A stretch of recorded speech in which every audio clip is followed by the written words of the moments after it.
topic tonight, as you all know, is the new government's view of transatlantic relations. And our guest, I noticed, was writing notes as the car drove up delivering him today. I assume that what he was going to say 2 weeks ago is being modified somewhat.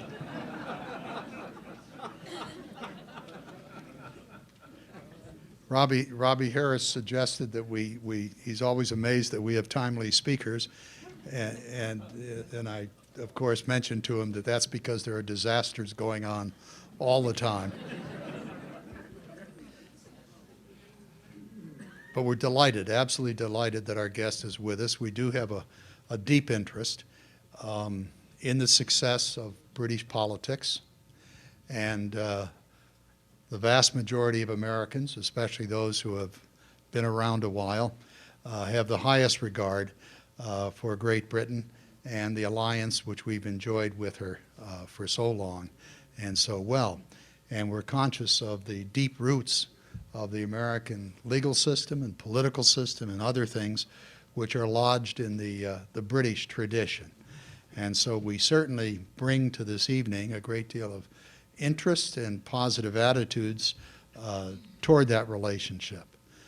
And of course, Great Britain shares our interest in the global problems today in the economy.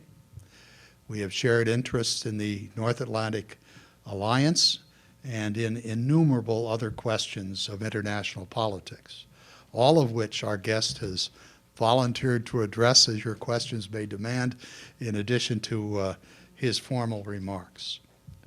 Mr. Chilcott, among other things, spent time at Oxford, where he studied philosophy and theology. He has been a member of the British Foreign Service since 1982, their diplomatic service, that is. His early career was dealing with Africa, South Africa, Zimbabwe, Zambia, Malawi, and he also was posted to Ankara. Turkey. He can speak Turkish, hence the assignment. In early career, though, also he began to deal with the European community. He was on the European Union in that department early on, specializing in a number of things, including Gibraltar, which later in his career he made some very significant contributions to in terms of the liberalized constitution. He also was posted to Lisbon as the head of their political section, and interestingly, he served as the personal secretary for European, transatlantic, and third-party and Middle Eastern affairs to two foreign secretaries, both of the Labour Party as well as the Conservative Party, Mr. Robin Cook being the latter, and help me with the predecessor. Malcolm Rifkin.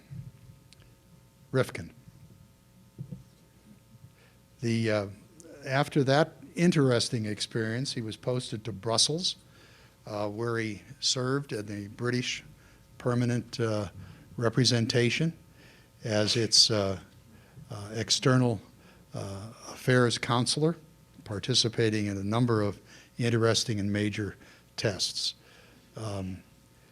He would later serve in other capacities with respect to Europe. And let me shorten by saying that he more recently became High Commissioner in 2002 to Sri Lanka and the Maldives before becoming appointed as the Deputy High Commissioner in the United States in 2006. Dominick Chilcott is our guest for the evening. It's my great embarrassment to present him to you.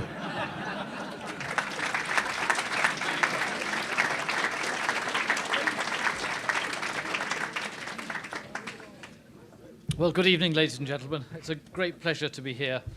It's a great pleasure to be in Baltimore once again. And I must say thanks to Dr. Frank Bird, the president of the Baltimore Council on Foreign Relations, for the invitation to come and speak to you this evening. And until that momentary lapse right at the very end, I was sitting there in awe of how you had managed to keep so much biographical detail in your head and were speaking so freely, coherently, and if I might say chronologically accurately, without the benefit of any notes. So I still think that's a 99% achievement, so brilliant. Now, I'm conscious that historically British visitors have not always been the most welcome people in this part of the world. And there are certain events going on contemporaneously, you might say, which don't provide a completely unchallenging context. But I can only hope that the spill by the English goalkeeper in the World Cup match against the United States on Saturday compensates for the other spill that I'm afraid we're all suffering at the moment.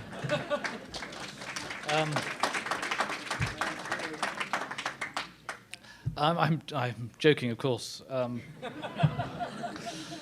I was told when I arrived this evening that I probably wouldn't get tarred and feathered. So that's my position, and I'm sticking to it. I hope it's yours. Now, I was most recently in Baltimore for a meeting of the St. George's Society in April at one of the clubs here in Baltimore. It may even be called the Baltimore Club. Is anybody here at the St. George's Society? It's the Maryland Club, is it? Maryland Club. Anyway, it was absolutely delightful evening. So I was full of anticipation and excitement at the prospect of coming back to Baltimore for another evening with a different group of people, because I associate this town with happy memories and a sense of very warm welcomes. And I can see by the audience reaction this evening that I think it's going to be a similarly sort of warm and interesting occasion. Now, what I've said I would talk about is captured, I hope, in the title of these remarks.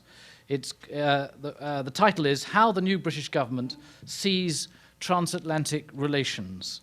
And I'm hoping that that gives me the excuse to say something about the new British government and its priorities, and something about how it sees the world and what it's trying to do through its foreign policy in the world, and then something about where the United States fits into that. But as Frank said in his opening remarks, if I manage to conclude with plenty of time for Q&A, which is my aim, please don't feel constrained to ask questions only about things that I have mentioned, because some of the most interesting questions are those that range most widely. Now, so the starting point then, the British general election of the 6th of May this year. Those of you who follow British politics will know that it produced an unusual outcome. No single party managed to get a majority or could command a majority in Parliament. And we had that strange old thing called a hung Parliament. We'd last had a hung Parliament in February 1974. So you can see these things are not very common. A bit like English victories in the World Cup at the moment. That's the last World Cup joke. With no party being able to command a majority on the floor of the House of Commons, which is the basis for governing in a parliamentary system, if you don't command a majority, you can't govern by definition. I mean, this is the big difference serving in this country, where you see the effect of the separation of powers, where you can have an administration voted in on a large popular vote, but still unable to drive its business through Congress.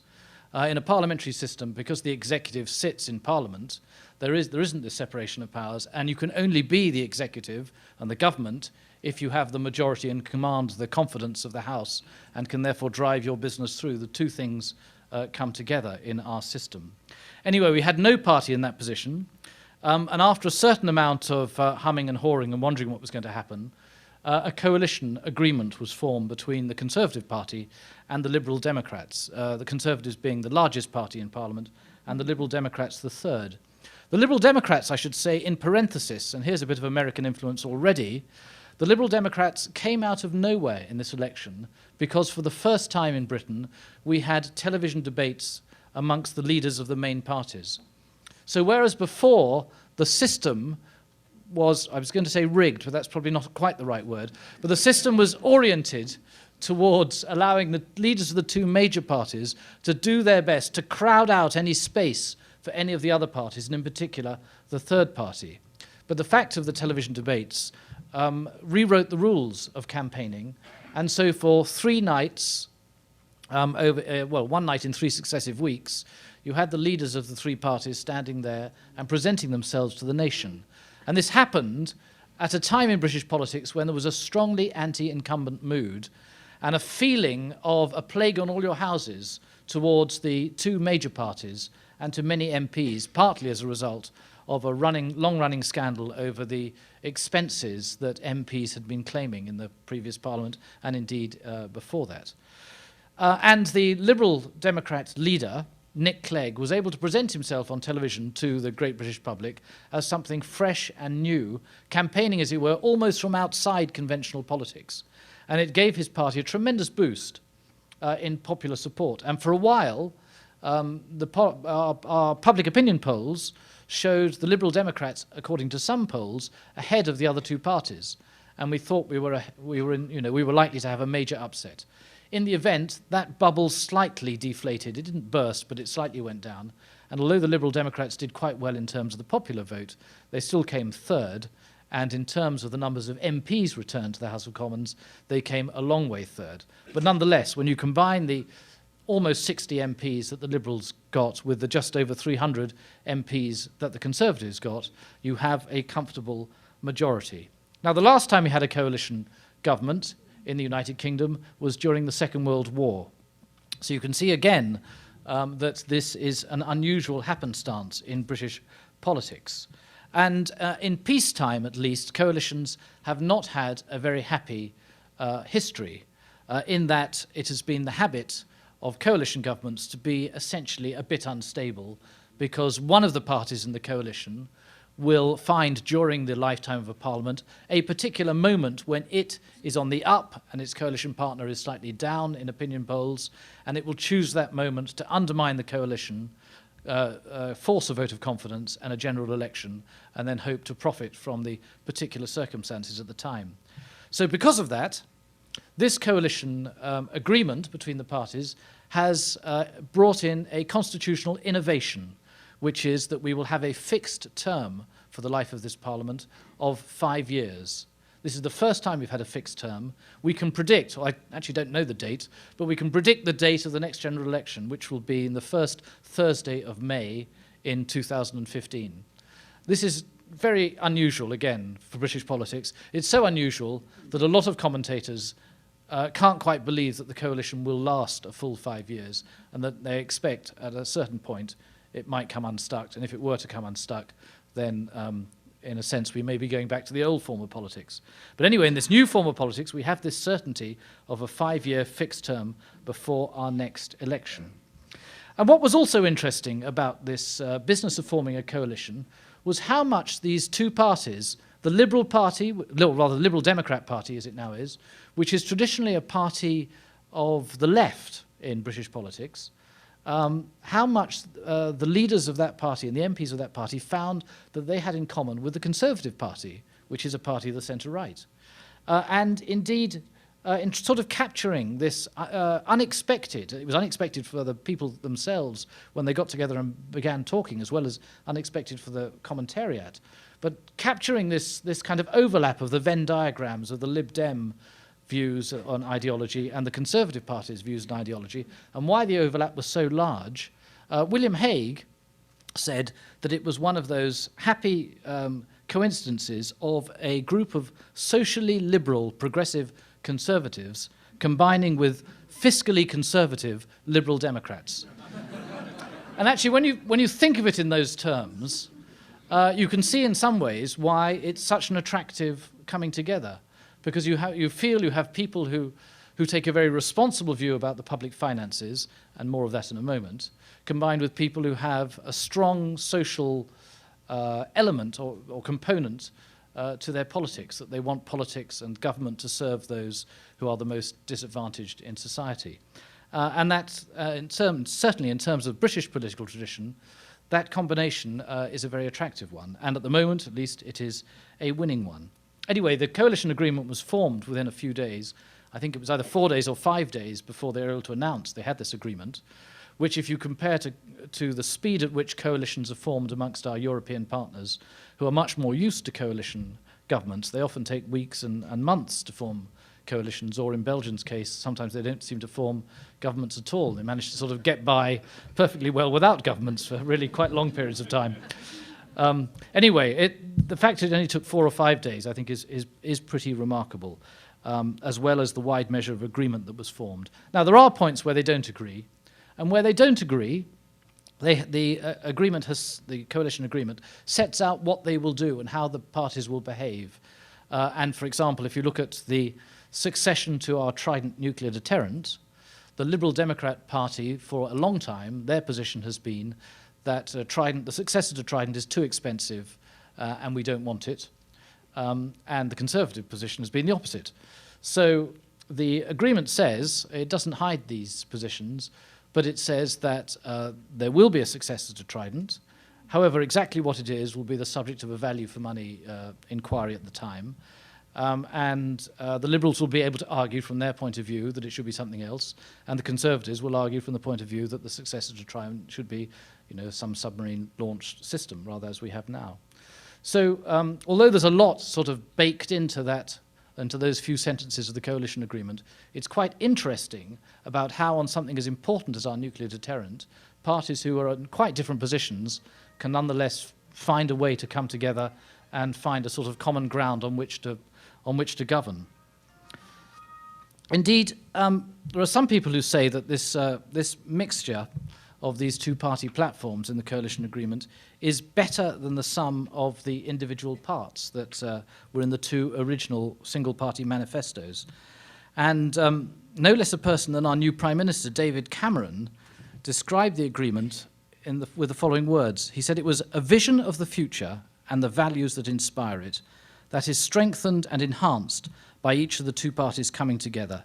It's a vision of a free, fair, and responsible society in our country. So as you can see, as you get with any change of administration, you get a sense of new energy, new personalities, new optimism. But in Britain at the moment, we also have a sort of new politics.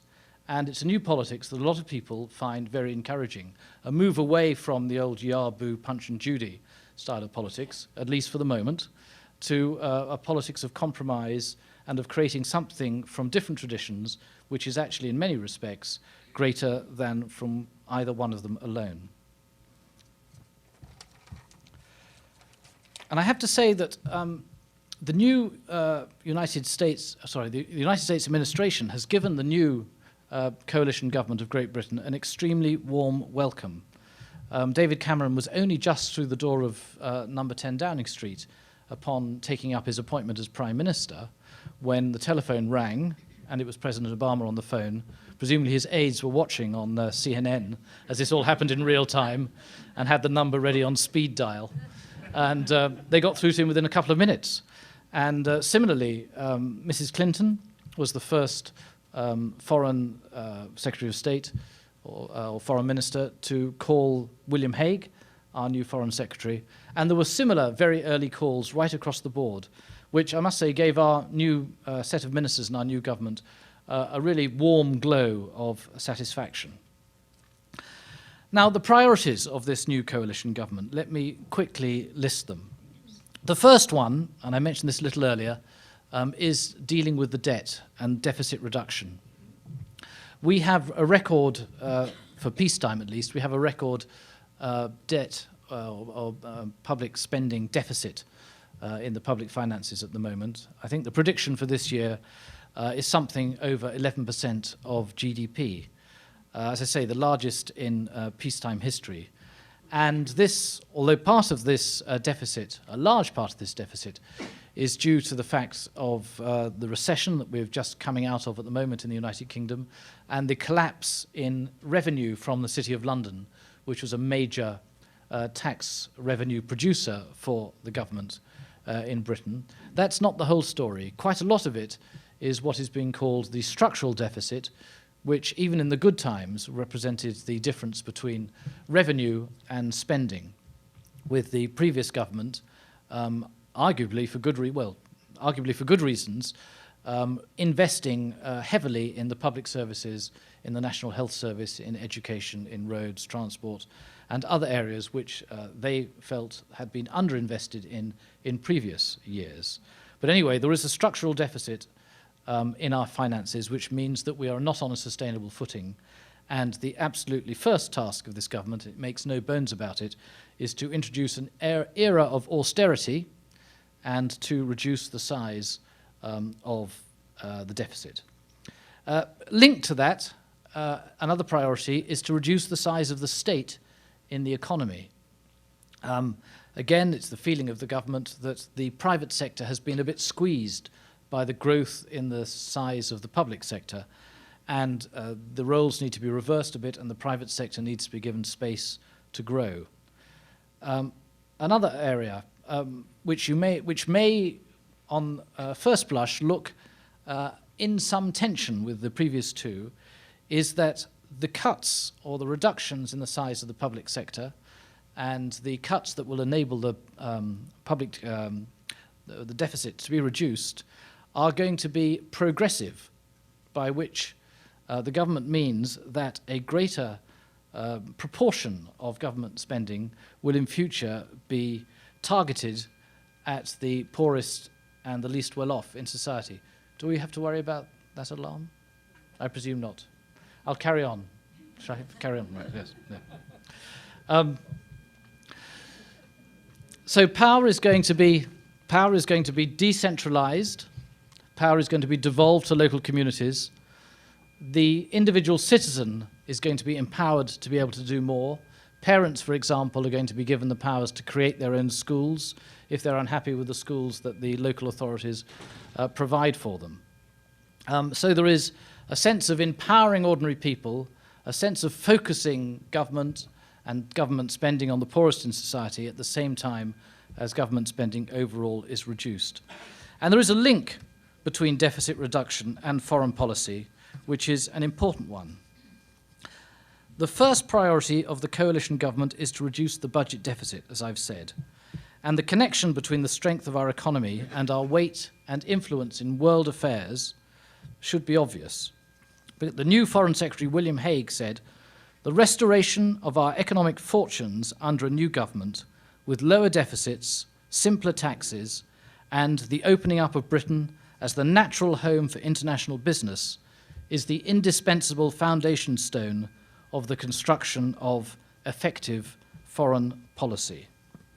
Now, what is striking about that statement is how similar it is to a statement from the recently published US National Security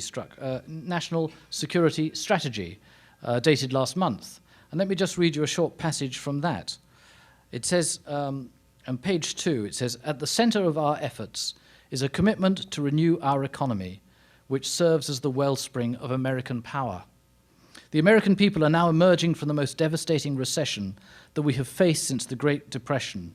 As we continue to act to ensure that our recovery is broad and sustained, we're also laying the foundation for the long-term growth of our economy and competitiveness of our citizens.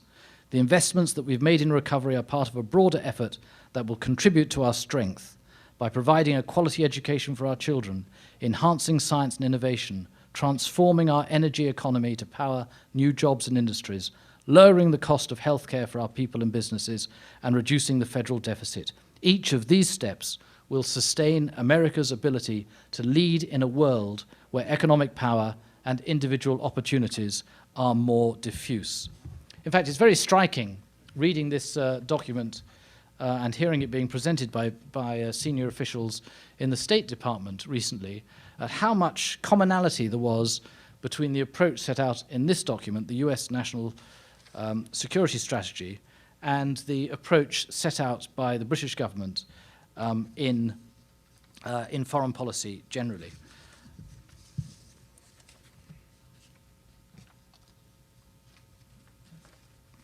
Now, the Prime Minister has said he wants his government to carry out Britain's deficit reduction plan in a way that strengthens and unites the country. And as I said, the Deputy Prime Minister wants the cuts in public expenditure to be progressive, resulting in a greater proportion of spending helping the poorest in our society. And on the 22nd of June, which is the next landmark on this journey, the British Chancellor of the Exchequer, George Osborne, will announce a budget that will restore confidence in the UK's fiscal framework based on forecasts from the new Independent Office for Budget Responsibility. It will cut the bulk of our deficit over the course of the next 5 years. The alternative to taking these steps is really no alternative at all. A bleak future for Britain and for its place in the world, an acceptance that decline is our destiny and that management of that decline is the best that a British government can hope to do. Now, the new British government, you won't be surprised to hear, rejects that alternative fundamentally. As he entered the Foreign Office on his first day in the job, the new British Foreign Secretary William Hague declared that he had not waited 13 years to be in government, only to oversee a decline in Britain's global influence. And in the House of Commons last month, the Foreign Secretary set out an ambitious vision for British foreign policy. He rejected the idea of any strategic shrinkage in Britain's role in the world. Only by being ambitious could Britain, he said, be a force for good in the world, as well as seeking the best for our citizens and society.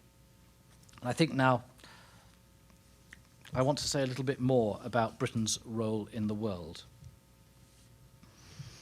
Our strength and our economic prosperity require an ambitious and coherent approach to world affairs, which is another quote from the Foreign Secretary. Ambitious and coherent. I think I'll try and unpack a little bit of that, starting with coherence. What does he mean by that? The first thing that the Foreign Secretary means when he talks about a more coherent foreign policy is a foreign policy that is increasingly channeled through the new institution, an idea again that we've borrowed from the United States, of the National Security Council, which has been created by this new coalition government. Until now, we had no such body. We now have a National Security Council, and the idea, of course, is that at the National Security Council, the Prime Minister will chair meetings of senior ministers from government departments that have international business, and indeed domestic departments where increasingly elements of domestic policy have international dimensions. And there will also be the heads of our intelligence agencies and the chiefs of our armed forces. The idea, of course, is to bring defense policy, development policy, and diplomacy together to coordinate it better so that these three classic activities on the international stage are working to reinforce one another to the same strategic goals. But it's not just defense, diplomacy, and development. In the Foreign Secretary's view, domestic policy these days is increasingly about, or increasingly has, an international dimension to it. And he wants foreign policy to run through the veins of the new British coalition government, including through the work and the business of domestic departments. And he sees areas like culture, the way we organize civil society, our education, our science and research activities, as non-traditional foreign policy opportunities and tools for this government. Another way in which coherence is to be achieved is what, again, all new administrations do, which is to review the major areas of activity. And the National Security Council is busy at the moment working through important areas of international policy to ensure that it is content with the direction of travel that it has inherited. And the most important of these is a strategic defense and security review, which will look in particular at our armed forces and the Ministry of Defense. We have, as you know, 10,000 troops, there or thereabouts, deployed to Afghanistan, which is imposing a significant strain on the Ministry of Defense budget and resources more widely. What people may not know is that we still have over 50,000 troops stationed in Germany, which is a legacy from the Second World War and the Cold War. And it's right, I think, for the new government to ask some fundamental questions about the disposition and the organisation of our armed forces in the light of that rather startling factoid. There are a few principles, too, which the new government has outlined that will underpin its foreign policy. One of those is the centrality of transatlantic relations and the relationship with the United States administration to so much of what we do in the world, and I'll come back to this in a moment. A second one, and this is something that we share and have in common with the new, well, rather with the US administration, is there is a strong belief in the heart of this government that the point of diplomacy is to talk to one's enemies and adversaries. So engagement with one's enemies is the default mode of this government, this new government in the UK, as it is of the US administration. And then there is the principle that if we're going to talk the talk, we need also to walk the walk. We need to be able to exemplify our values in our foreign policy. So there will be a focus on human rights, on the rule of law, on the importance of democracy, on the centrality of poverty reduction in the effect that we wish to achieve overseas, and on the importance of preserving and promoting open markets and free trade. These are things which are dear to our hearts, and we will promote them around the world. Now, the new government recognises the world as it has changed, as it is now. It's grounded and pragmatic in its approach, and it sees the world as much more complex than it used to be. For a start, there are many more countries than there used to be. There are many more people, many of them enjoying a rising standard of living, consuming resources at a faster rate than ever before. There's this pressure on resources is an increasingly important factor in the world stage. There's much more interconnectedness. We hear about this all the time, but communications are self-evidently a great deal faster. Today, the British government announced the outcome of the Saml Inquiry into the shootings in Bloody Sunday in 1972.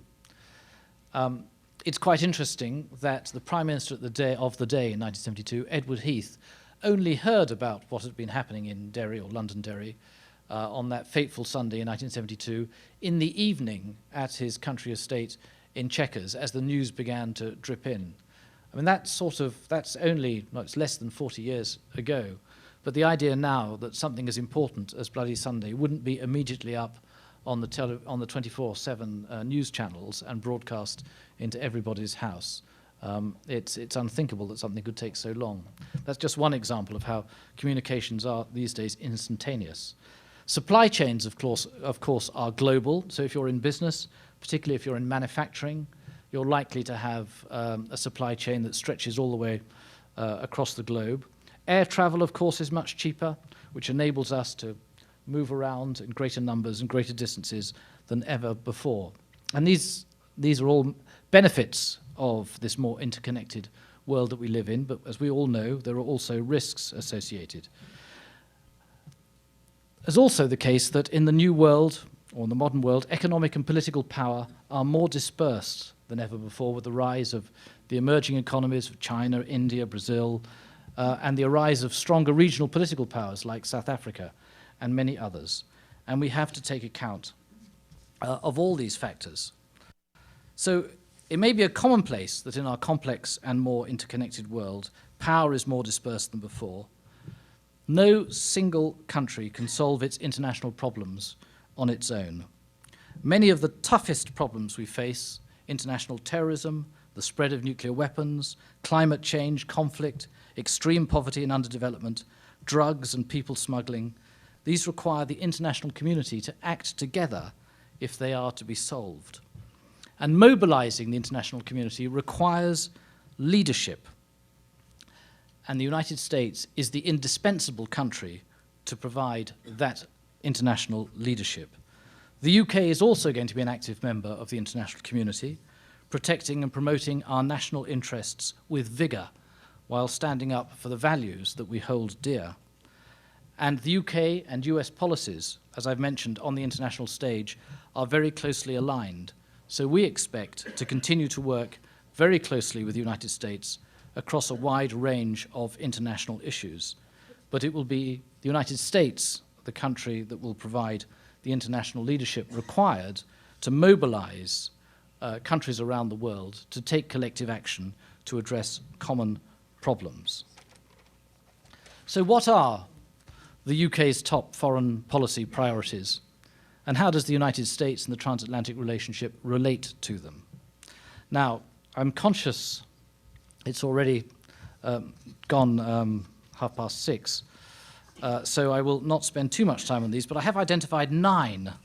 Sounds rather a shocking number, but maybe it's not too bad if one's thinking of foreign policy priorities. So I'll say a little bit about each and a little bit about where the United States fits in. The first of the British government's foreign policy priorities is Afghanistan. No surprise there. Our objective in Afghanistan can be stated quite simply. It is to help the Afghans reach the point at which they can look after their own security without presenting a danger to the rest of the world, with the Afghan security forces and Afghan state capable of withstanding the range of security threats that are currently present in their country. Now, this is a plan that is essentially devised in this country, which those members of ISAF, those NATO allies with troops on the ground, are following. But this is a clear case of American leadership. But it's American leadership which encapsulates something else as well, because the other country that is doing most of the heavy lifting and the war fighting in Afghanistan alongside the US troops, and taking the most casualties at the moment alongside US troops, is Britain and the British Armed Forces. So I think it's quite a good microcosm of where the United Kingdom has an aligned objective with the United States, but it is American leadership that has provided the international community's plan of campaign, and of course huge amounts of American resource and effort are going into delivering it, and to getting other countries to deliver it and to mobilize those countries. And the United States is working closely alongside, the United Kingdom is working closely alongside the United States in this common endeavor.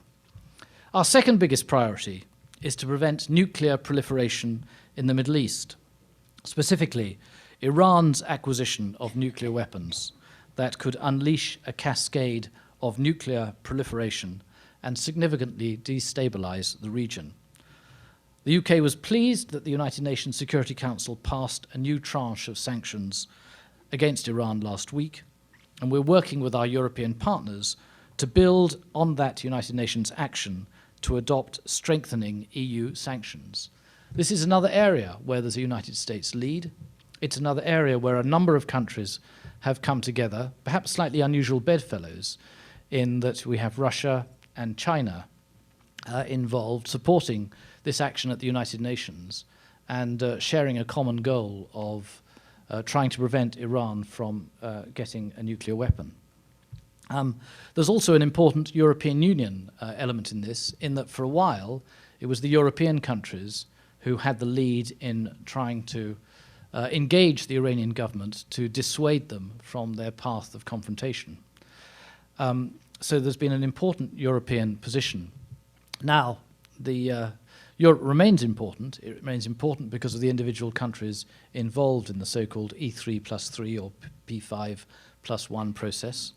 But it's also important because the European Union is such a huge market and such a huge global economic player that if the European Union, as we confidently expect, adopts further sanctions that go beyond what the United Nations has done, it will be a further signal to Iran about the unacceptability of what it's doing.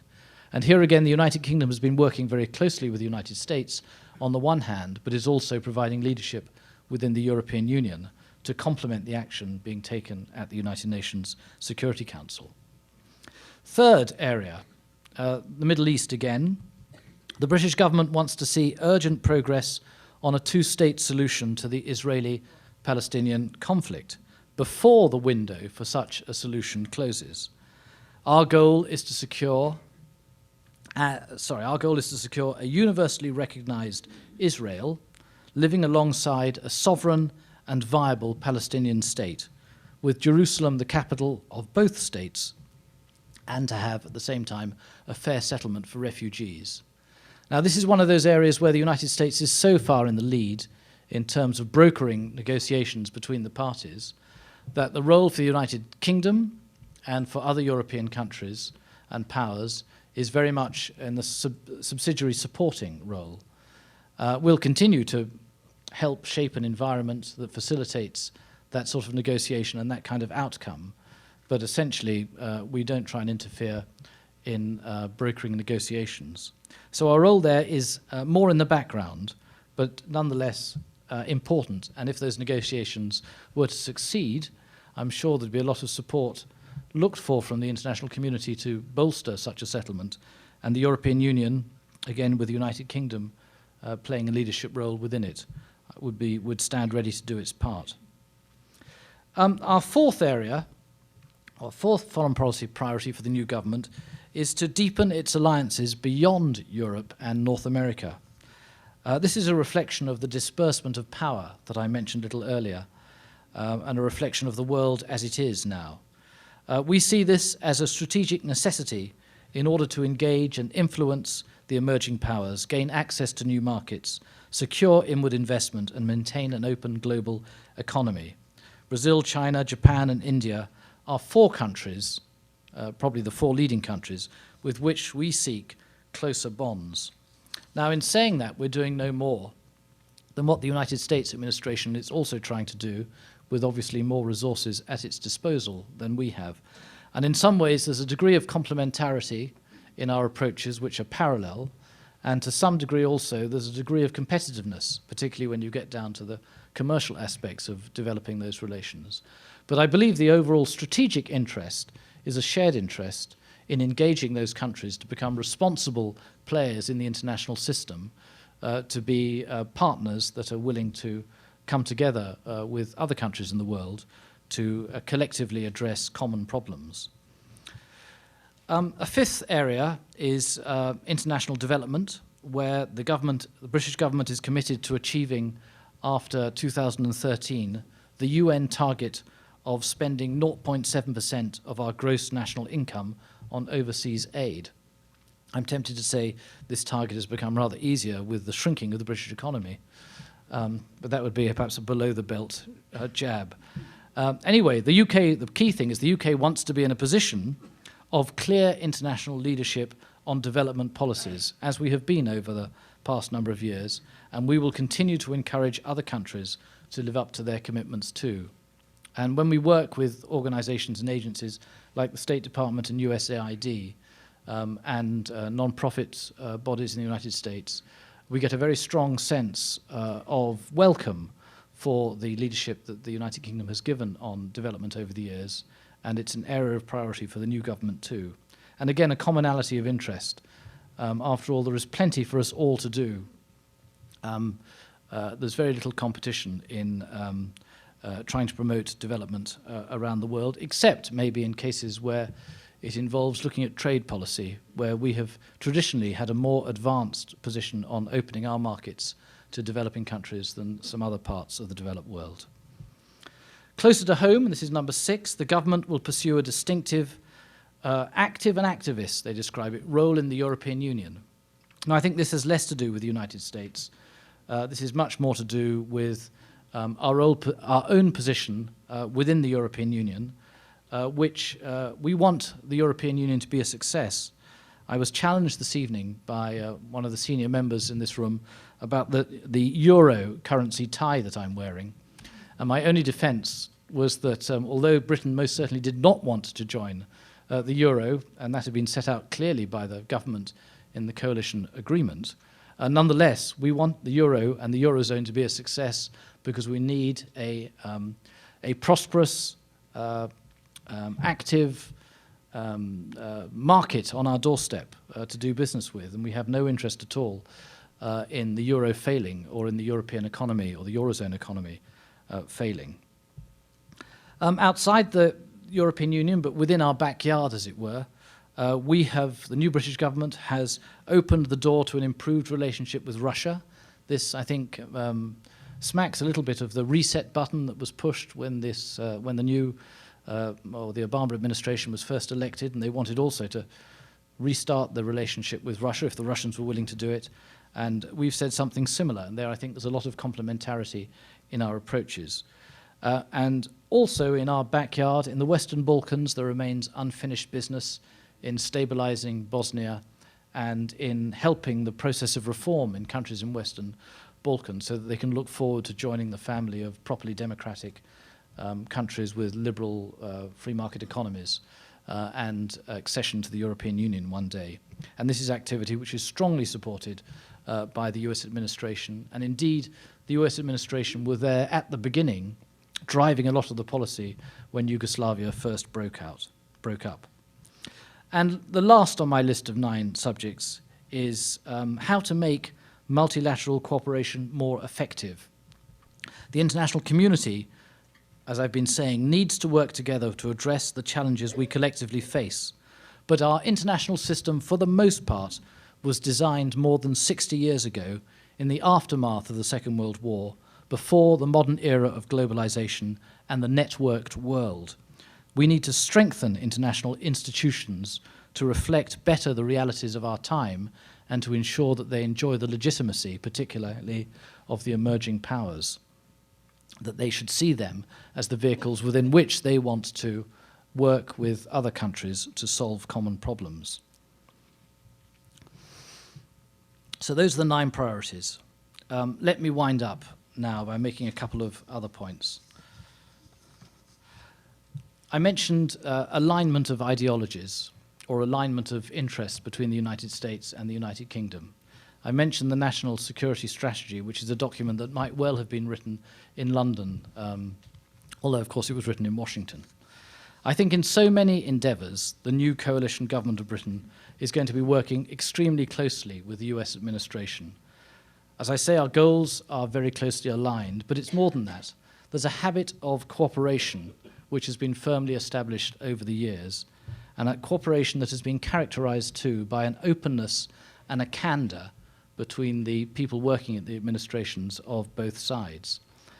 And I think that gives somebody in my position a great deal of optimism, because whatever the size and scale of the problems that we face, and they seem to be getting bigger and more complex all the time, I have a basic confidence that the United States and the United Kingdom, and beyond us the European Union as well, will increasingly find common cause in a spirit of open engagement to deal with those problems, and that leadership, which essentially derives in the first place in the United States, supported by the United Kingdom, buttressed by other European Union countries, is going to be the essential axis on which the international community can be mobilized to come together to address collectively the problems that we face. So there's some reasons for being cheerful in transatlantic relations. Thank you very much indeed.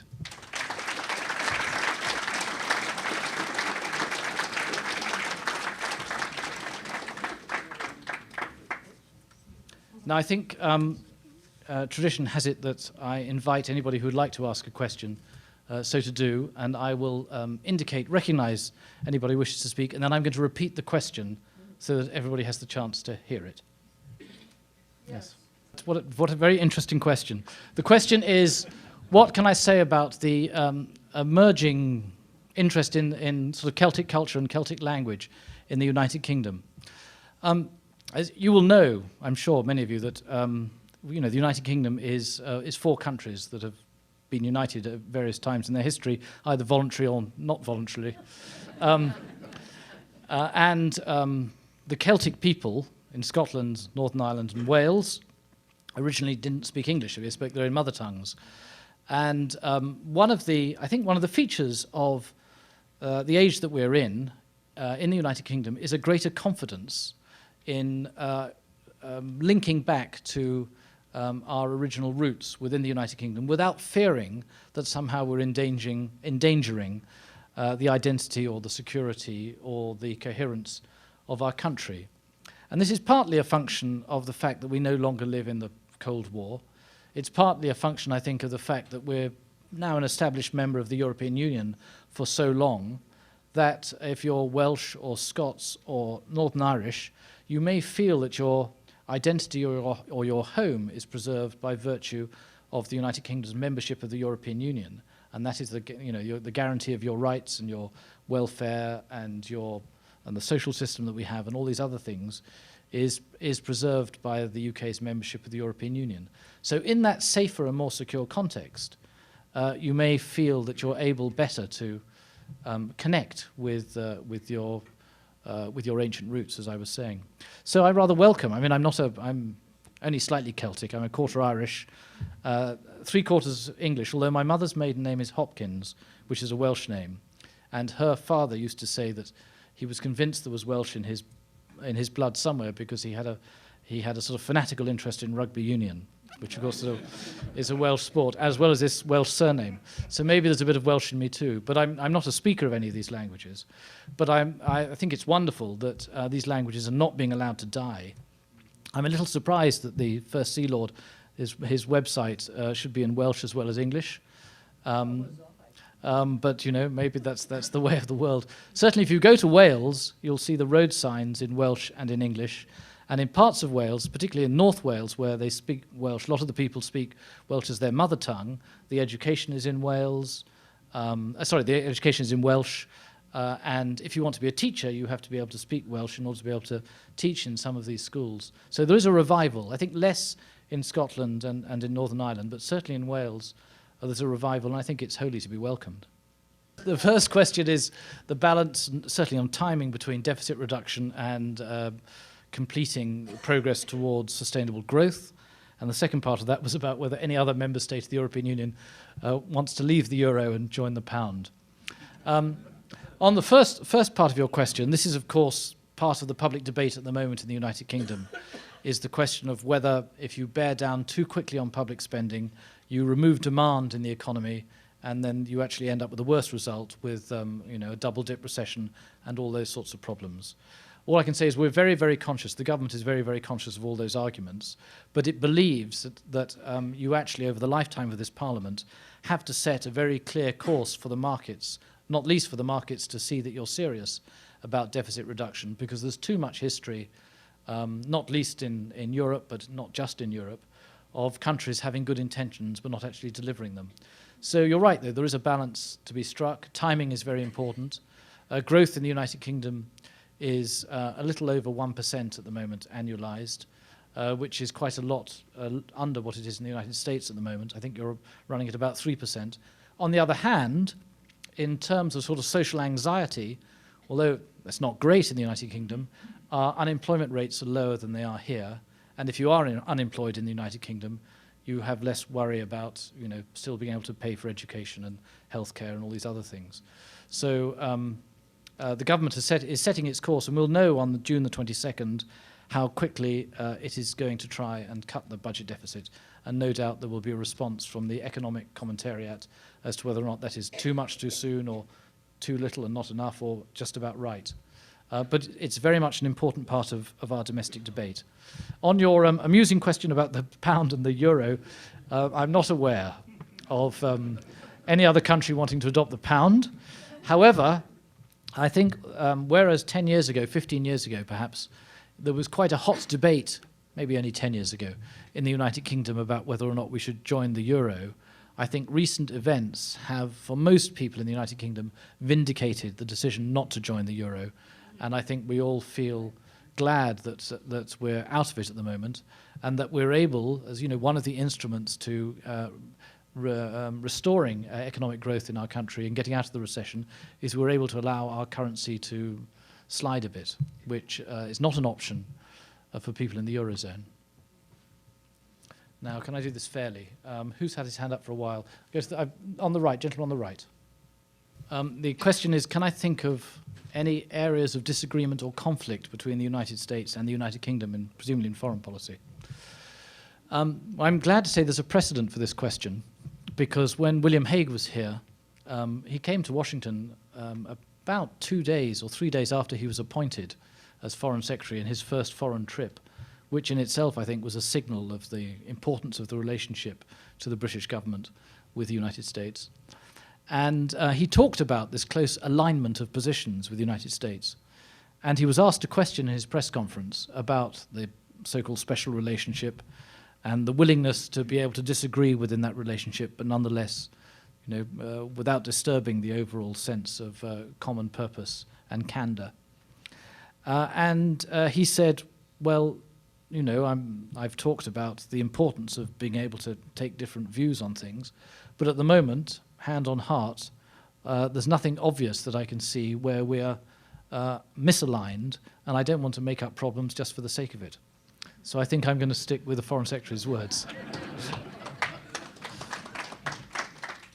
Yes, ladies in the front row. The question is, if the British government really believed in what it says about human rights, shouldn't it remove its thousands of British soldiers who oppress the Catholic minority population in Northern Ireland?